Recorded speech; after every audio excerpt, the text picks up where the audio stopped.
Hi, everyone. I'm Brian, one of the pastors here, and I'm really happy to be able to be here with you today and just talking a little bit more about what we're addressing in this series for Lent.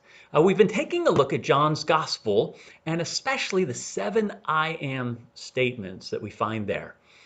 And as we've been coming to understand, really Jesus in these statements is speaking not just as a human, that is Jesus of Nazareth, but as God, this cosmic Christ. So we're going to continue thinking about that today. And today actually is your lucky day because it's 2-for-1 day here at Cedar Ridge. We're going to take a look at 2 I am statements, 2 images that Jesus uses of himself.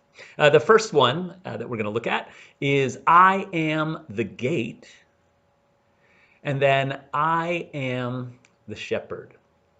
And both of these show up in John chapter 10. We'll be taking a look at that, but I just want to say that, this John 10 is not necessarily a smooth flowing narrative. It starts out with this word picture or figure of speech, and then it kind of expands on the metaphors that are used there. Now, sometimes Jesus switches back and forth between the metaphors and uses them in different ways. And the text even tells us the folks who first heard him speaking didn't exactly get what he was talking about. So this text can be a bit tricky. And anyways, we're going to read it through in its entirety at the beginning. And then I'm just going to try to share 3 themes that I think stand out from this passage. So here's John chapter 10. Jesus is speaking and says, "Very truly I tell you, Pharisees, anyone who does not enter the sheep pen by the gate, but climbs in some other way, is a thief and a robber. The one who enters the gate by the gate is the shepherd of the sheep. The gatekeeper opens the gate for him, and the sheep listen to his voice. He calls his own sheep by name and leads them out. When he has brought out all his own, he goes on ahead of them, and his sheep follow him because they know his voice. But they will never follow a stranger. In fact, they will run away from him because they do not recognize a stranger's voice." Jesus used this figure of speech, but the Pharisees did not understand what he was telling them. Therefore, Jesus said again, "Very truly I tell you, I am the gate for the sheep. All who have come before me are thieves and robbers, but the sheep have not listened to them. I am the gate. Whoever enters through me will be saved or kept safe. They will come in and go out and find pasture. The thief comes only to steal and kill and destroy. I have come that they may have life and have it to the full. I am the good shepherd. The good shepherd lays down his life for the sheep. No, the hired hand is not the shepherd and does not own the sheep. So when he sees the wolf coming, he abandons the sheep and runs away. Then the wolf attacks the flock and scatters it. The man runs away because he is a hired hand and cares nothing for the sheep. I am the good shepherd. I know my sheep and my sheep know me, just as the Father knows me and I know the Father, and I lay down my life for the sheep. I have other sheep that are not of this sheep pen. I must bring them also. They too will listen to my voice, and there shall be one flock and one shepherd. The reason my Father loves me is that I lay down my life only to take it up again. No one takes it from me, but I lay it down of my own accord. I have authority to lay it down and authority to take it up again. This command I received from my Father." The Jews who heard these words were again divided. Many of them said, "He is demon-possessed and raving mad. Why listen to him?" But others said, "These are not the sayings of a man possessed by a demon. Can a demon open the eyes of the blind?" Then came the festival of dedication, or Hanukkah, at Jerusalem. It was winter, and Jesus was in the temple courts walking in Solomon's colonnade. The Jews who were there gathered around him, saying, "How long will you keep us in suspense? If you are the Messiah, tell us plainly."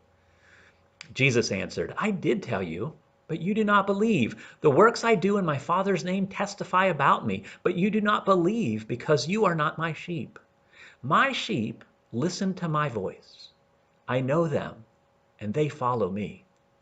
I give them eternal life, and they shall never perish. No one will snatch them out of my hand. My Father, who has given them to me, is greater than all. No one can snatch them out of my Father's hand. I and the Father are one. Again, his Jewish opponents picked up stones to stone him, but Jesus said to them, I have shown you many good works from the Father. For which of these do you stone me? We are not stoning you for any good work, they replied, but for blasphemy, because you, a mere man, claim to be God. Well, these words represent some images that are both beautiful and endearing, and also controversial and scandalous, especially at the time, as we see. But here's the first thing that really strikes me from this entire passage, and that is Jesus boldly claims to be the embodiment of the divine shepherd. You know, really, it's true of all these I am statements in John's gospel. Jesus is equating himself with the I am. This God of Scripture who has revealed God's self to the people of Israel as I am. And that's how Jesus introduces this. And certainly at that last verse that we read, that's clearly how his opponents understood what he was saying eventually.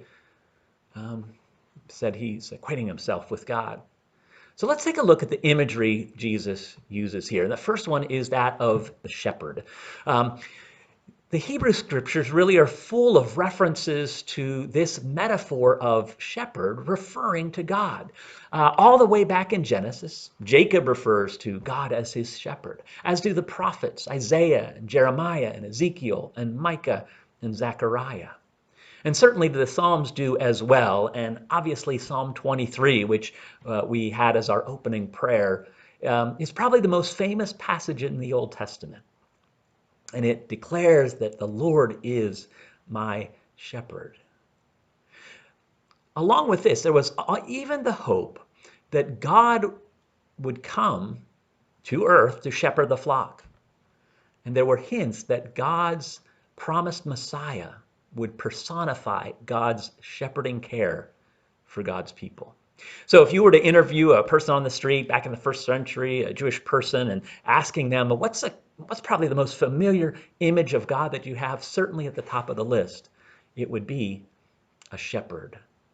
God's relationship to God's people is like a good shepherd's relationship to the sheep.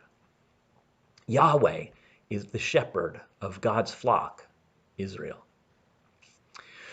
Well, John's gospel, then, you remember, it starts out, in the beginning was the Word, and the Word was with God, and the Word was God, and then the Word became flesh. So the Christ, the Word, the Logos, we also see, is the image of the invisible God. And so when Jesus says, I am the Good Shepherd, he is really saying, look, I am the incarnation of the divine shepherd. I am the true king, the true leader of God's people. In chapter 10, verse 30, he says it point blank, I and the Father are one. Now we know what it looks like when God comes to shepherd God's people. God's relationship to God's people is like Jesus' relationship to people. So as we saw, though, there was this polarized response. Some people believed what Jesus was saying. The leaders there demonized him, really, and tried to stone him for claiming to be God. There's a second theme, I think, that emerges from these various verses, and that is Jesus epitomizes good spiritual leadership in contrast to bad spiritual leadership. If you'll notice that nearly every paragraph in John 10 makes a clear contrast between Jesus and other leaders. And to understand that, we got to understand that the term shepherd is certainly a metaphor used of God in the Hebrew Scriptures, but it's also applied to human leaders. And so people in the Old Testament, like Moses, Joshua, David, Jeremiah, these were all prophets, priests, and kings, mostly kings of Israel and other nations, were called shepherds. They were human leaders, if you will, assigned by the divine shepherd to shepherd God's flock. But as in any vocation, some handle that responsibility well, and others do not. There are healthy, life-giving ways to exercise power, and then there are destructive and selfish ways to exercise power. Prophets like Jeremiah and Ezekiel report God's disappointment and frustration over the failure of some to shepherd God's people well. Many of these leaders were self-serving, they were negligent, they were uncaring as leaders. They were doing a disservice to God the shepherd as they, quote unquote, led God's people. Well, Jesus picks up on that prophetic tradition with his assessment of the leaders or shepherds who've come before him. In John 10, we read about thieves and robbers who don't enter the sheep pen by the gate. Instead, they're trying to jump over the walls. We see that the thief comes only to steal and kill and destroy. And then Jesus talks about this hired hand who runs for his life when the wolf comes to threaten and attack the sheep. So we kind of wonder, who is Jesus referring to when he talks about these bad leaders, these bad shepherds? It seems to be somebody specific, some group of people he has in mind. It could be that Jesus is referring to the would-be messiahs and the self-proclaimed kings of the Jews, like Athronges, the shepherd, or the Herods, or other zealots who rose up during Jesus' lifetime and used violence, literally killing, stealing, and destroying, to try to accomplish their political and religious goals. Their ways, however, led to destruction. Or it could be that Jesus is really referring to the Jewish authorities who used their power to shun and exclude by seeking to kill Jesus and expel his sheep, like, frankly, the people that were standing right in front of him at this point. You see, it's important just a bit to understand what comes before John chapter 10. And there's this story that unfolds in John 8 and 9 about a man who was born blind. And Jesus healed him on the Sabbath. And so this guy, I'm sure, has the best day of his life, but it turns into quite an ordeal because the Pharisees launch this serious investigation into this miracle. They question this man. They question his parents. They are trying to see who did this, or who do they think Jesus is, or is this Jesus the Messiah, and are they telling the truth?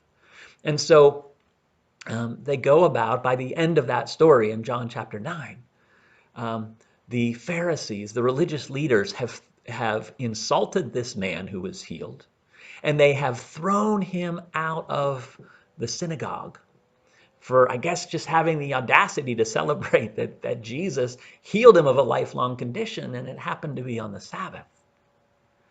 And so, certainly, some of John's readers late in the first century, maybe early second, could certainly relate to this man being thrown out of the temple or out of the synagogue, because that's what was happening to them at that day. And so there were these, perhaps, authorities, these leaders who were more about expelling and kicking out as opposed to welcoming in. Whoever it is, Jesus clearly has in mind that there are corrupt shepherds who fleece the sheep, but they don't care for them. They don't care for the weak or the sick or the injured, or bring back the strays, or protect them from those who would do them harm. There is no care or concern for the sheep, only for themselves. And God is not pleased that they are neglecting and really abusing God's flock. But in contrast to these negative portrayals of power, Jesus says, I am good. I am the good shepherd, and I am the gate. I think we see the goodness of Jesus' leaderships in a few ways. For one, Jesus leads people into life at its best as opposed to destruction. So in John 10, verses 7 through 10, we have this image a couple times of I am the gate. I am the gate for the sheep. Well, what is this all about? What does this image refer to? Well, back in that day, many shepherds created, either built themselves or they were given access to these sheep pens. And that's where the sheep would go to be safe. And in some cultures, and certainly in the Middle East and Far East, at certain times, there would be a common practice where the shepherd of the sheep would lie down in the gate. And the idea was at night while they were sleeping, they would protect the sheep from wandering away and wandering out, but also protect the sheep from the wolves or the hyenas or the jackals from getting in. And so that image, if that is the image that Jesus has in mind, is of this one who lies down and basically serves as a gate, as a sense of security and safety for the sheep. Clearly, I think that's one angle of looking at the gate. Another angle may be like a more mystical approach, and this is what John is prone to do in his gospel. And perhaps what Jesus is referring to here is how Jesus is the gate, in a sense, to our inner selves. And as we surrender, or as we open ourselves up, we can find union with Christ.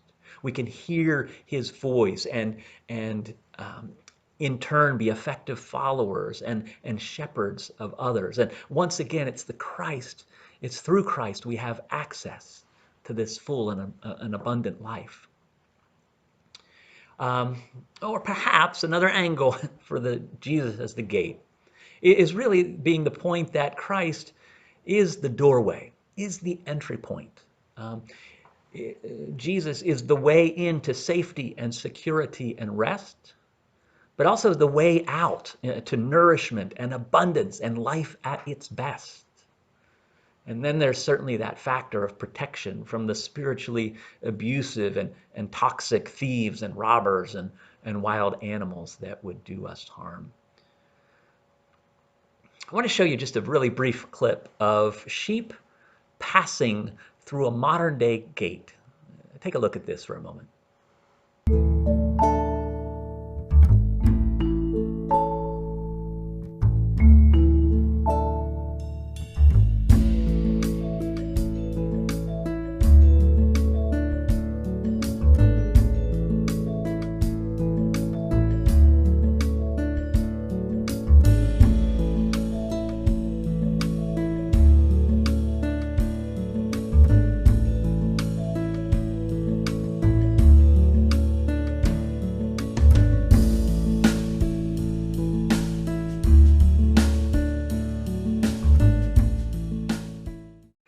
I really love the apparent energy and enthusiasm with which the sheep, go through the gate for either rest and safety, or for nourishment and life at its best, life in all its abundant fullness. So whatever the exact image is is intended here, the idea is that Christ is the one who gives us access to life at its best, life to the full. Jesus says, I am the gate for the sheep. There's another indicator of the goodness of Jesus' leadership and power, if you will, and that is that Jesus provides self-sacrificing oversight as opposed to self-protective oversight. John 10, verse 11, we hear about this hired hand as another metaphor, and this hired hand runs away when there's a risk, while the good shepherd lays down his life for the sheep. We see that idea of laying down, of risking his life for the well-being of the sheep 5 times in this chapter. We'll get more on that just a little bit later. But obviously, Jesus is here as one who sacrifices for the well-being of the sheep. A third way Jesus shows us good power is that Jesus includes as opposed to excludes. Verse 25 through 30, we read this, actually, starting at verse 27. Actually, my sheep listen to my voice. I know them, and they follow me. I give them eternal life, and they shall never perish. No one will snatch them out of my hand. My Father who has given them to me is greater than all. No one can snatch them out of my Father's hand. And so here, Jesus, just moments earlier, has heard of or witnessed these Pharisees, in a sense, throwing out a sheep. But Jesus welcomes this man and others like him, and he won't let his sheep be stolen away. It's as if Jesus is saying, look, my sheep may be kicked out of your places of worship, but they will never be stolen out of my flock. There's another passage in 10 verse 16 where we get this picture of the inclusive Christ. He says, I have other sheep that are not of this sheep pen. I must bring them also. They too will listen to my voice, and there shall be one flock and one shepherd. And so Jesus refers to these sheep from other flocks. And clearly his intention is, at the very least, to say that Gentiles, non-Jewish people, will be welcome into this flock as well as the Jewish people. God's sheep pen stretches beyond the expected boundaries. And that's consistent with what is said of him in John chapter 11. Verse 51 and 52, where the high priest, it was said, prophesied that Jesus would die for the Jewish nation, and not only for that nation, but also for the scattered children of God, to bring them together and make them one. So Jesus is offering this radical claim that here he is, the shepherd of God's flock, typically seen as the shepherd of Israel, but consistent with everything we see about Jesus. He is welcoming others as well. Christ is eager to expand the fold and bring people together under his shepherding care. Now, we've seen two things that kind of are themes that emerge from John chapter 10, and I want to offer a third one. And that is the Good Shepherd is closely and personally connected to the sheep. So how is it that God shepherds God's people? Well, I think we just take a look at what John chapter 10 has to say and how it has lived itself out in the life of Jesus of Nazareth. Jesus says he calls out his sheep by name. There's this very personal connection that this good shepherd has with his sheep. And as a result of familiarity and time spent and an interest and a concern for each individual sheep, each individual person, this good shepherd calls his sheep by name. He also knows his sheep. We see that word knows 5 times in John 10. And it's this idea of this intimate knowledge that is, I think, gained through this daily interaction. And as we apply it to ourselves, we can think of how the Christ knows our needs, our tendencies, our hurts, our joys. We are known by God, and we know God as well. Jesus also says the good shepherd lays down his life for the sheep. Again, this 5 times, this sacrificial, others-centered kind of care and concern comes up. And then as well, another function of this personal connection is that this good shepherd, the Jesus, seeks to protect us from the negative influence of negligent abusive leaders, even at great personal risk. He was willing to confront those who were in power at the time, even when they wanted to stone him and get rid of him. These are ways that Jesus tends to his flock, how he cares for God's people. But these verses also talk to us about how then we as people follow this good shepherd. Is that we listen to his voice. We follow him. To understand that a little bit more, we can think about sheep pens back in the ancient days.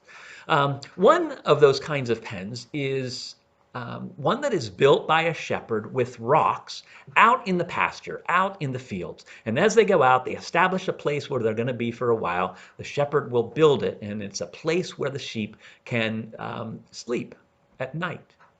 And then after the flock, they pack up, they move on to other fertile ground, and then maybe next year at a similar time, they will come back and they'll use that same pen. But a second kind of pen is close to the city or the village where the shepherd lives and all the other shepherds live. And so all the shepherds would come back and they would go to a pen that is owned by someone, and they would hire watchmen to watch over all the sheep that were gathered in the pen. And this was a mixture. Different owners had different sheep in that pen.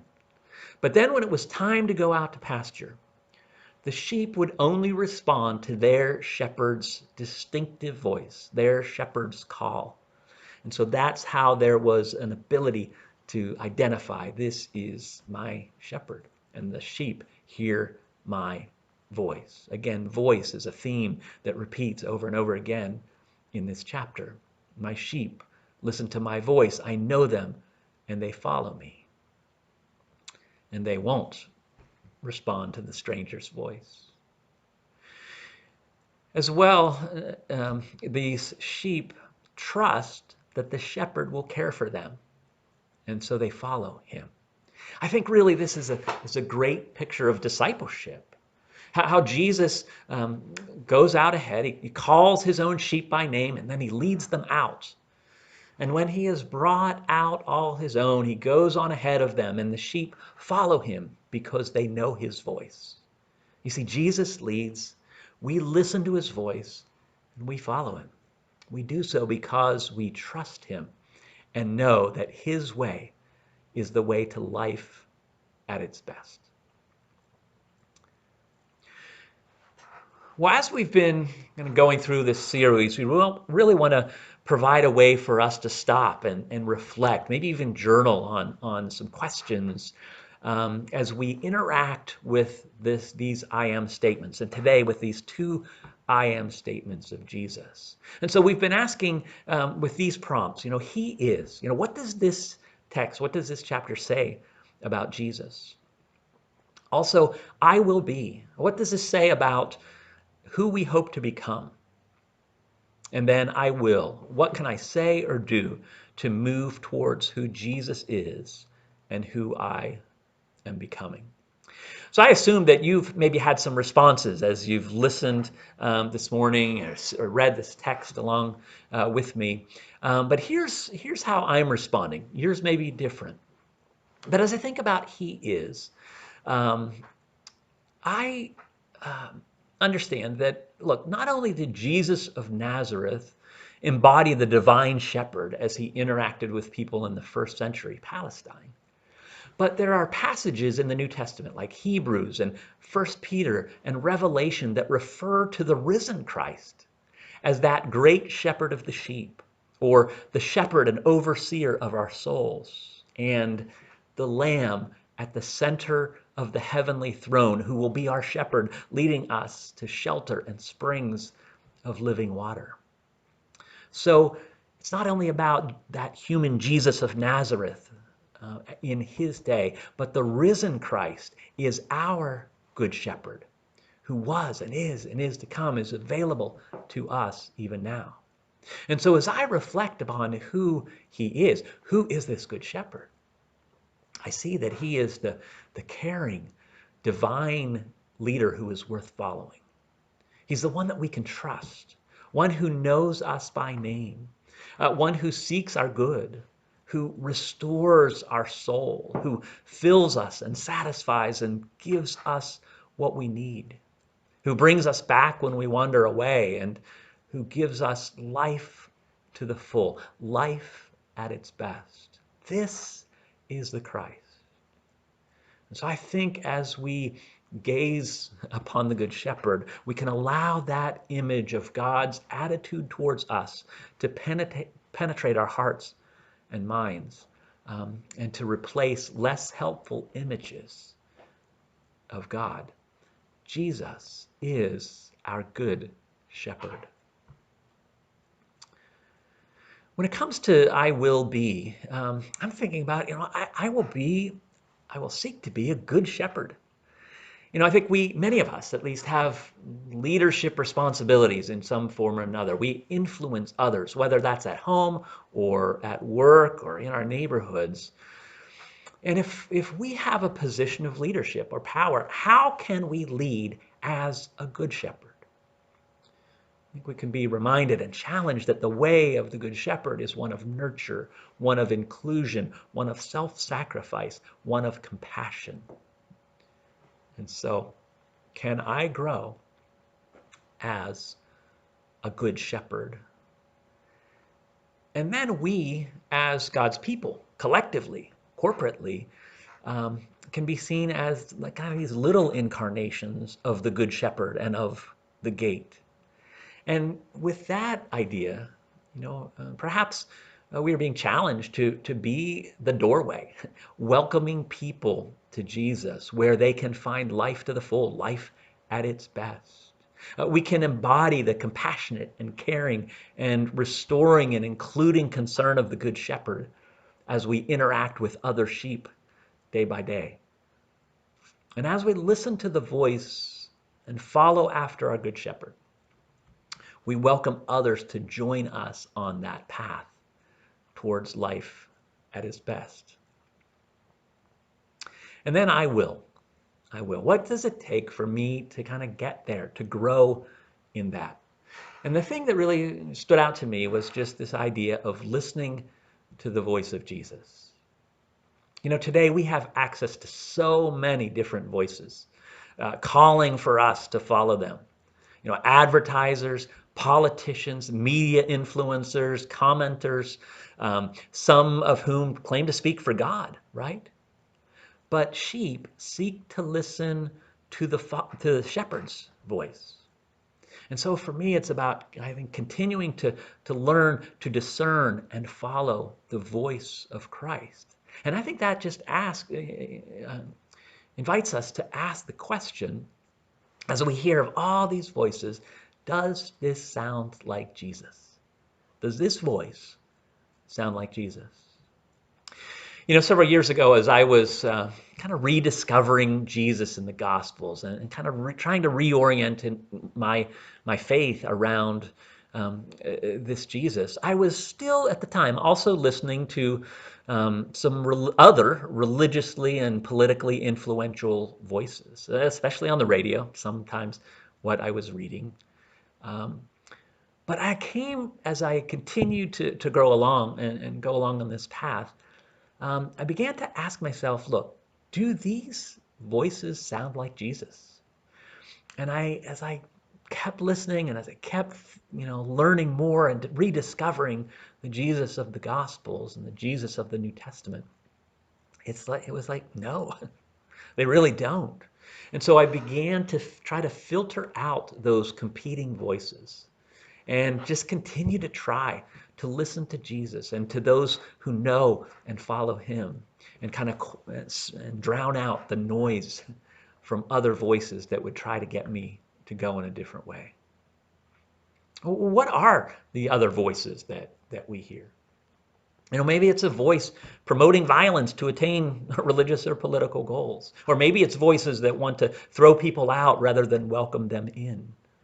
Or maybe it's voices of fear or worry or hatred or power or greed or self-centeredness or competition. Our challenge, I think, is to filter out those voices and discern and focus in and follow the voice of Jesus instead.